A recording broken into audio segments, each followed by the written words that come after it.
Hello everyone, Radhe Radhe সবাইকে। হরে কৃষ্ণ, জয় শ্রীকৃষ্ণ। আশা করছি তোমার সবাই খুব ভালো আছো। আমি খুব ভালো আছি। চলে এলাম যে গপু চ্যানেল থেকে ছোটোখাটো মিষ্টি ভিডিও নিয়ে। গুড মর্নিং সবাইকে, শুভ সকাল। কেমন আছো তোমরা অবশ্যই কমেন্টে জানিয়ে যেও। এমনি তো এখন বাজে হচ্ছে 11:54। তো আমার সকালবেলায় তোমরা ফার্স্ট ব্লগেই দেখলে যে ঘর বাঁধা সেটি পরিষ্কার করে চান টান করে ফ্রেশ হয়ে পাশের জামাকে ধুয়ে মেলে ওপরে পুজো দিয়ে নিচে চলে এসেছিলাম। এবং নিচে এসেও গোপালের যে বাসনগুলো লাগবে সেটা রেখে বাকিগুলো উগুর করে রেখেছিলাম।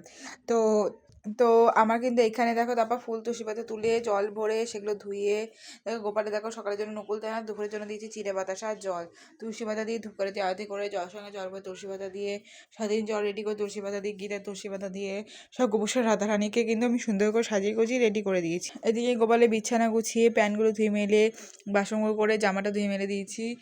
আর এইদিকে কিন্তু গোপালকে দেখো সুন্দর করে জামা কাপড় পরিয়ে গয়নাগাটি পরিয়ে ফুল তুলসী পাতা দিয়ে সাজিয়ে গায়ে আতর লাগিয়ে রেডি করে দিয়েছি। কেমন লাগছে আমার সোনাদের অবশ্যই তোমরা কমেন্টে জানাতে ভুলো না।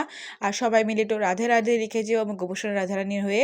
টাটা সবাইকে, গুড আফটারনুন সবাইকে, শুভ দেবো, ভালো থেকো, সুস্থ থেকো। আর জয় শ্রীকৃষ্ণ।